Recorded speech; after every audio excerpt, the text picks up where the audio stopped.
भगत कबीर हो बहु यही कुछ बयान कर रहे हैं अपने श्लोकां विच। कबीर बेड़ा जर्जरा, जर्जरा कहते हैं पुराना बुढ़ा,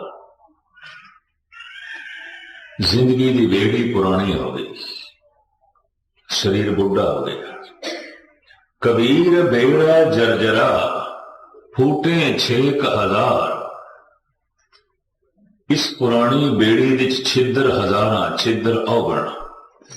आप सुन के हैरान हो गए। कबीर ये करें उम्र दे वधन दे नाल नाल औगण वधदे ने। एक बच्चे च इतने औगण नहीं आते जितने जवान दे च ने, और एक जवान दे च इतने औगण नहीं आते जितने बुढ़े च ने। बकौले भगत कबीर, एक बच्चे च इतना लोभ नहीं है जितना जवान दे च है, और एक जवान दे च इतना लोभ नहीं जितना बुढ़े च है। आम ते बुजुर्ग का सम्मान है ना, सत्कार है, करना ही चाहिए। जिंदगी दी पौड़ियां ते ज्यादा चढ़े, कुछ ज्यादा सोच समझ है, पर उम्र दे वधिया औगण वध जाते हैं। एक बच्चे दे इतना अहंकार नहीं जितना जवान दे अंदर है, और एक जवान दे अंदर इतना अहंकार नहीं जितना बुढ़े च है। एक बच्चे ते वासना है ही नहीं, सुती पई है, वो वासना तो बिना है। एक जवान दे प्रबल वासना है, और एक बुढ़े दे जवान तो भी ज्यादा वासना है। फूटे 6,000, असीम वासना औगण करांदी है, असीम लोभ अनर्थ करांदा है, असीम अहंकार छिद्र ने। उम्र दे वधिया औगण वधदे हैं। हुण ते मनोविज्ञानिक भी कह रहे हैं कोई मनुख किन्ना औगण आ रहा है, अगर वो सत्संगी नहीं, अभ्यास करने वाला नहीं, तो उसकी उम्र वेख लेनी चाहिए किन्ने औगण आउणगे। उम्र दे वधिया औगण वधदे ने, उम्र दे वधिया छिद्र वधदे ने। पर आम तो ऐसे हालात ने ना भी बुजुर्ग है, सियाणे नहीं मनते इसनूं। उस्ताद ज़ौक भी कहता है, रेशे सफेद शेख में है जुल्मते फरेब। रेशा कहने वाला सफेद, ये चिट्टे वाल। रेशे सफेद शेख में है जुल्मते फरेब, इस मकर चांदनी पे ना करना गुमाने सुबह। इस चांदनी नो वेख के, इस चिट्टी दाड़ी नो वेख किधरे ना समझ लेना सवेरा इत्थे, दिन है इत्थे नहीं। बाबा फरीद भी कहते कन्न मुसल्ला सूफ कल दिल का ती गुड़वार, ये बाहर दिसे चानना दिल अंधियारी रात, ऐन मसियादी रात अंदर। तो कबीर कहते ने एक बेड़ी पुरानी, एक छिद्र हजारा, एक भार बड़ा लग रहा है, जिम्मेवारियां बहुत चुक लिया। उम्र दे वधिया जिम्मेवारियां बहुतियां नहीं चुकनियां चाहिए, घटानियां चाहिए। और आम बंदे इस तरह ही करते हैं, उम्र वधदी जा रही है, जिम्मेवारियां वधाई जाते हैं, बोझ वधाई जाते हैं, भार वधाई जाते हैं। एक दरख्त दे नाल जैसे जैसे फल पकदा है ना, वो दरख्त को छोड़ता है। जब पूरा पक जाए तो दरख्त नालों टुट जाता है, आपे टुट जाता है। ठीक है, इस दरख्त तो जितना रस लेना सी ले लिया, इस जगत इस दरख्त नाल जितना संबंध जोड़ना सी जोड़ लिया, टुट गया। फल जैसे जैसे पकदा है दरख्त को छोड़ता है, और पूरा पक जाता है, टुट जाता है। पर एक मनुख जैसे जैसे पकदा है, संसार को बहुत गहराई नाल पकड़ता है, जोर नाल पकड़ता है, किधरे टुट ना जावा। भरतरी बुढ़ा हो गया सी, बिरद, उम्र बहुत लंबी की थी, और ज़ईफ बिरद हो गया शरीर। ये अपनी मानसिक अवस्था में इन बयान करता है, जाच जाच के आहार नाहे सो पे स्वाद वार, लाभ होत एक वार, भूख ताप को अवार। कहता जब मैनू भुख लगती है तो मैं घर घर तो मंग के मदोकड़ी लियाना, जोगी मंग के लिया देना। जाच जाच के आहार, नाहे सो पे स्वाद वार। वो लोकी जिहड़ी मैनू मधोखड़ी देंदे ने कोई स्वादी नहीं होंदी, बचिया कुचिया भोजन मैनू दे देंदे, मेरे खप्पर विच पा देंदे ने। जाच जाच के आहार, नाहे सो पे स्वाद वार, लाभ होत एक वार, भूख ताप को अवार। ते मैं 8 पैरां विच एक वक्त खाना, क्योंकि गोरख दा यह हुक्म है जोगी एक टाइम खावे। दिन जो ढलदा ना दोपहर तो बाद, जे 3-4 बजे का वक्त होंगे, जोगी उदों खांदे ने।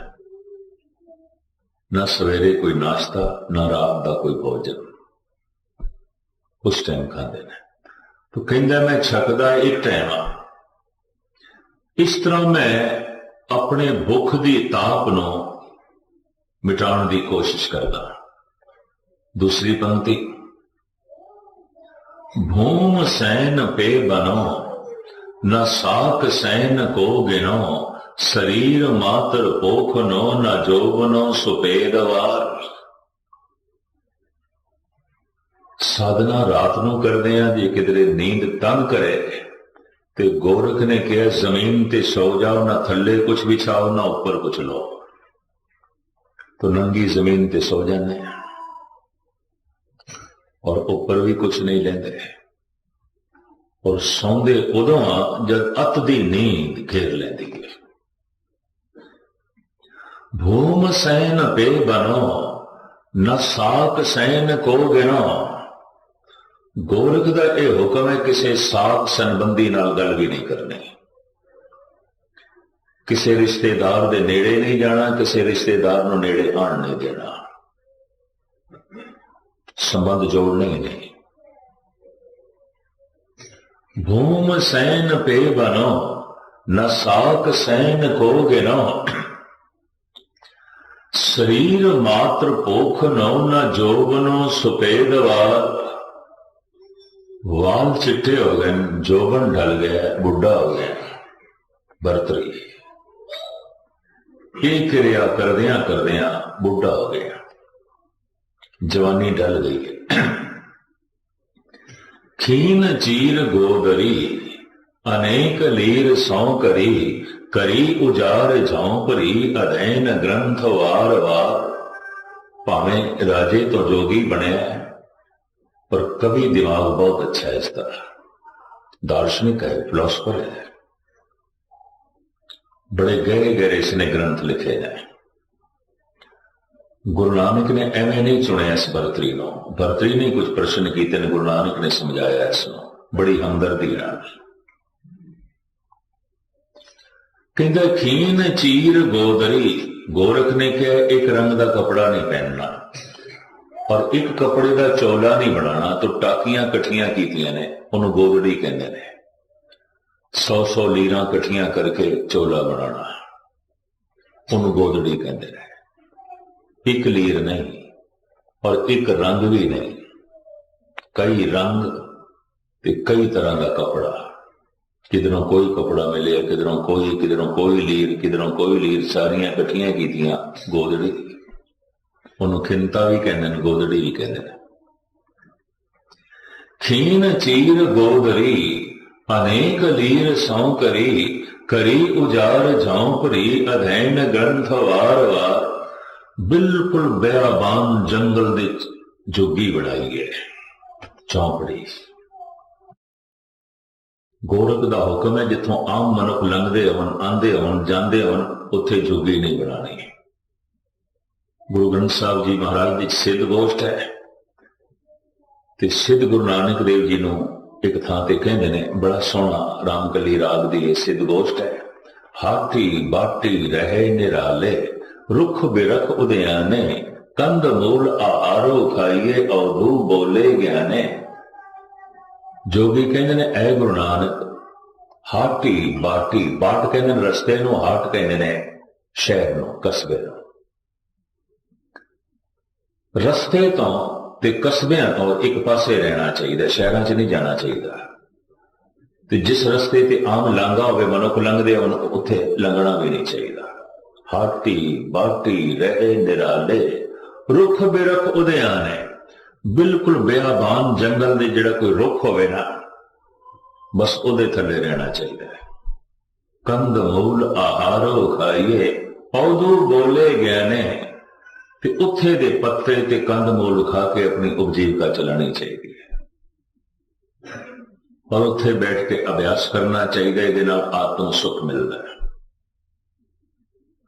तो भरतरी यही कुछ करता सी ते कह रहा है, खीन चीर गोदरी अनेक लीर सौ करी, करी उजार झोंपरी अधैन ग्रंथ वार वार, पढ़े हुए ग्रंथां नूं मुड़ मुड़ के पढ़दा। रात में जपदे च लंघांदा। जोगियां दा गुरमंत्र है अलख निरंजन, अलख निरंजन, ये जपदे ने अलख निरंजन। भी रात नूं ते मैं ये जपदा ते सारा दिन पास करदा, पढ़े हुए ग्रंथां नूं मुड़ मुड़ के पढ़दा, पाठ पढ़ी जाना पढ़ी जाना, अध्ययन ग्रंथ वार वार। अखीर विच कहंदा हाय हाय भोग चहे नाहे मोह तजे अजे, मोर चित बैल के सवार बैल को सवार। ऐ बैल दी असवारी करने वाले शिव जी, मेरा मन रूपी बैल मेरे अजे भी काबू विच नहीं है, इन्हें मैनू पछाड़ के परे सुट दिता है। रोंदा होया कह रहे हैं। 4 दिन गुरुद्वारे, कोई आंदे ने 5वें दिन कहते जी मन नहीं जुड़िया जी। इन्नी सौखी खेड है। जन्मां जन्मांतरां दा ये आवारा मन है, इन्नी छेती काबू आने लगा है। इन्नी साधना करदा पिया ते गल नहीं बनी। इन्हां सारे जोगियां दा सिद्धां दा मुखी उस वक्त दा चरपट सुमेर पर्वत ते गुरु नानक ते प्रश्न करदा है, पुछदा है, ऐ पातशाह दसो, ऐ अवधूत नानक जी दसो, कि न तरे जाने वाला सागर किवें तरीए। और कबीर समझा रहे ने समय दे नाल बेड़ी पुरानी हो गई, छिद्र हजारां हो गए, अवगुण हजारां हो गए, ते भार तू वधा लिया।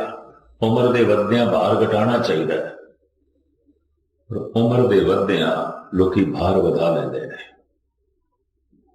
कहते पुत्र एक काम नूं हथ पावे ते प्यो अपना एक हाथ हटा ले, ते दोवें हाथ जद पावे तो फिर 2 हत्थां नाल परमात्मा दा दामन पड़ो छड्ड पाउणा।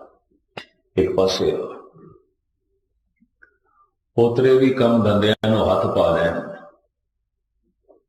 ते दादा अजे भी अपने हाथ पीछे ना करे, तो जिंदगी तो इसने कुछ सीखिया नहीं। इंज कह लो धुप दे च ही वाल चिट्टे कीते, बाकी कुछ भी नहीं। जीवन तो इसने कुछ भी नहीं सीखा, जिंदगी तो इसने कुछ भी ज्ञान नहीं लिया। जिंदगी की किताब पढ़ने की इसने कभी भूल के भी कोशिश नहीं की थी। उम्र के नाल नाल जिम्मेवारी वधाई जाता है, शरीर जवाब दे जाता है। पता नहीं कितने संस्थावां का मुखी बनना चाहता है, कितने पौड़े सिर ते सहेड़ी जाता है। ओदी जिम्मेवारी ओदी जिम्मेवारी ओदी जिम्मेवारी। जब तू अपने आप का कुछ नहीं सवार सके तो बाकी की खाक सवारेगा। आप सवारे मैं मिले सुख होए, जे तू मेरा होए रहे सब जग तेरा होए। जगत का सुधार तां ही हो सकता, पहले अपना सुधार कर। अपना सुधार ही जगत का सुधार है, जगत का सुधार जगत का सुधार नहीं है। तो अपने हिरदे का दीवा जला, दूजियां नूं चानना मिलेगा। तू अपने हिरदे का फुल खिड़ा, दूजियां नूं महक मिलेगी। पर दूजियां दे फुल खिड़ांदियां तेरा अपना ही बूटा मुरझा गया, दूजियां दे दीवे जगाने ते तेरा अपना ही बुझ गया, तो अंधेरे तू भटकेगा कि खाक तू परोपकार कर सकेगा। अपना दीवा जला लेना हिरदे का यही परोपकार है, क्योंकि दूजे नूं चानना मिलेगा, रोशनी मिलेगी। दूसरे ਨੂੰ सब कुछ अपने आप मिलेगा। अपने आप ਨੂੰ सवारना ही जगत ਨੂੰ सवारना है। अपने आप का सुधार ही जगत का सुधार है। तो चरपट गुरु नानक ते प्रश्न करता है, हे अवधूत नानक जी दसो, ये जिहड़ा सागर है बड़ा गहर गंभीर, लहरां बड़ियां ने, किधरे किधरे तूफान उठते हैं, उछाल बड़े ने, किवें पार करेंगे? दुनिया सागर गुप्तर कहिए, क्यों कर पाइए पारो? चरपट बोले अवधू नानक देहो सचा विचारो। तो पहले तो गुरु नानक देव जी चरपट नूं इंज कहंदे ने, आपे आखे आपे समझे तिस क्या उत्तर दीजे, साच कहो तुम पारगरामी तिस क्या बैसन दीजे। ये सारी सिद्ध गोष्ठी बाणी गुरु नानक देव जी की। महाराज कहते चरपट तू सब कुछ जानदा है, सब कुछ तेनों पता है, तेनों मैं की समझावा? सच कहूं तुम पारगरामी, मैं सच कहना तू ते पार पहुंचा है। पारदर्शी ते पारगरामी दो शब्द ने संस्कृत दे। पारदर्शी जिहदियां निगाहां पार चलियां गई, दृष्टि पार चलेगी इस सागर तो, उन्होंने पारला कंडा दिखाई दे रहा है, खड़ा ते उरार है, पर पारला कंडा इसनों प्रभावित कर रहा है क्योंकि पारला कंडा दिखाई दे रहा है। ऐसे मनुख जिन्होंने अभ्यास करदे कदी झलक मिल गई है, पारला कंडा दिखाई देता है और अपनी सोच को बड़ा गहरा दौड़ाया है, पारला कंडा दिस गया तो पार की तड़प पैदा हो गई है। खड़े ते उरार ने, पार दिखाई दे रहा है ते पार की तड़प है, इन्हों कहते पारदर्शी, पारगरामी जो पार पहुंच गया है, वसेबा ही पार है, वसदा ही पार है, छड़ गया उरार, पार लंघ गया। पारदर्शी पारगरामी, धन गुरु नानक देव जी महाराज की निर्माणता। आप कहते चरपट तू ते पारगरामी है, तू ते पार पहुंचे हुए हैं। साच कहो तुम पारगरामी तिस क्या बैसन दीजे, ते तेनों मैं की उत्तर दिया, तेनों मैं की समझावा, तू ते पार पहुंचे हुए पुरुष है। हुण पता है ये चरपट की कहता है, सुन स्वामी अरदास हमारी पूछो साच विचारो, रोस न कीजे उत्तर दीजे क्यों पाइए हर द्वारो। साडी ये जोजड़ी है, बेनती है, असी पारगरामी नहीं, उरार खड़े हैं, पारदर्शी जरूर आ, पार जान दी प्यास है, पार जान दी तड़प है, ते पार दी झलक भी है। खड़े उरार, पार नहीं पहुंचे, कबूल किया है। ते गुरु नानक नूं हाथ जोड़ के कहने ने, सुन स्वामी अरदास हमारी पूछो साच विचारो, रोस न कीजे उत्तर दीजे क्यों पाइए हर द्वारो। तुसी रोस ना करो, नाराज ना हो, असी पारगरामी नहीं है, सानू समझाओ, उत्तर देवा, किवें हरि दा द्वार प्राप्त होवे, किवें पारला कंडा प्राप्त होवे, किवें असी पार जा सकीए। सुमेर दे जोगियां नूं जिस ढंग दे नाल गुरु नानक ने समझाया है और जिहड़ियां बारीकियां पेश कीतियां ने, मैं कल शाम के समय थोड़े सामने रखने की निमाणी कोशिश करांगा, क्योंकि हुण मैं एक 5वें थां ते थोड़ी हाजरी भर रहा। तो मैं रस्ते च कहता आ रहा सी, ज्ञानी गुरुदेव से उन्होंने, मैं कहा घोड़ा ते जवाब दे गया, जिहड़ा असवार है वह तो उत्साह है, कोई गल नहीं चलते हैं, पर घोड़ा कहता नहीं चलना, मैं थक गया। तो हुक्म नूं मनदे होया इस वक्त इतनी हाजरी प्रवान कर लेनी। गुरु नानक जिस ढंग नाल समझाते ने, किवें पार जाइए, किवें पहुंचीए, है चरपट किवें पार जाईदा। और हाथ जोड़ के उन्होंने मन लिया, असी पारदर्शी हाँ, पारगरामी नहीं। सत्संगी जो थोड़ा बहुत अभ्यास करता है पारदर्शी हो ही जाता है, माड़ी मोटी उसनों झलक भी मिल जाती है, थोड़ा बहुत उसनों किधरे रस भी आ जाता है, तो पार जान की प्यास पैदा हो जाती है, जाना है। इस दुख सुख की जिंदगी तो ऊपर उठना है, इस समस्यावां की जिंदगी तो ऊपर उठना है, इस तूफान तो पार जाना है। सागर विच रोज उतार चढ़ा है, रोज ही उतार चढ़ा जिंदगी विच। सवेरे हसदा पे शामी रो रहे, शामी हस रहे सवेरे रो रहे। कदी इज्जत कदी बेइज्जती, कदी नफा कदी नुकसान, कदी उतार कदी चढ़ाव। सागर रोज उतरता है, रोज चढ़ता है। ज्वार भाटा इसनूं कहते हैं, कदी ज्वार कदी भाटा, ये चलता रहता है।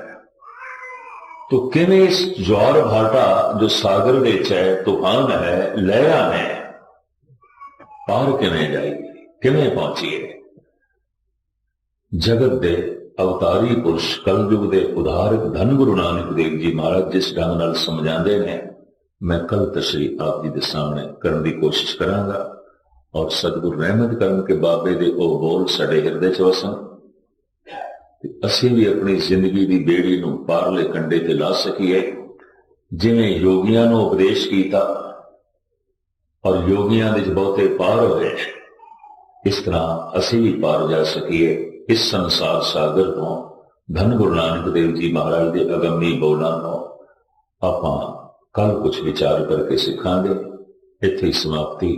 सारियां दा हार्दिक तौर पर धन्यवाद।